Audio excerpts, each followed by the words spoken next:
As mankind drew nearer the 20th century, we find an atmosphere that called for total freedom of the mind and spirit.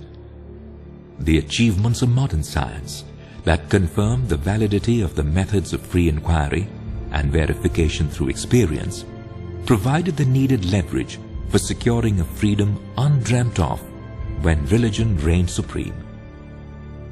But when all assumptions are withdrawn, is there any solid ground on which one can pose the question, what is the aim of life?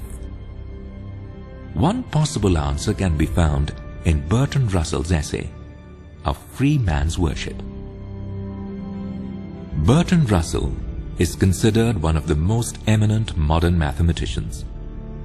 He presented a new mathematical model, which became the basis of a new way of thinking, and proved that all mathematical axioms can be traced back to logical principles.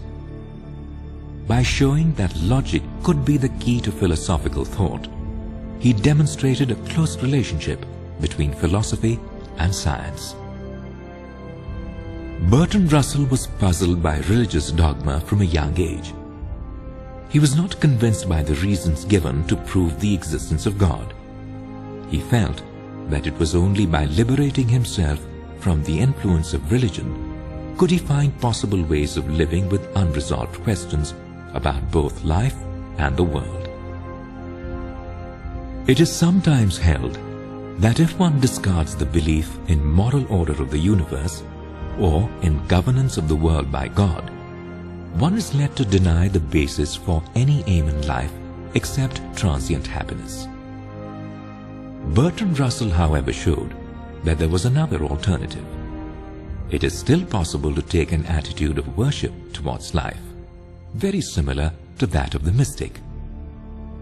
Even if the world is not rooted in some absolute and omniscient reality, even if the world is not governed by some inexorable moral laws, even then it is possible to develop a noble attitude towards life.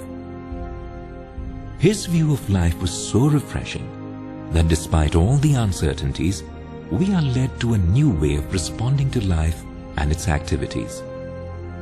One may not agree with the ultimate propositions of Bertrand Russell, but it is undeniable that the view of life he presents is worth considering.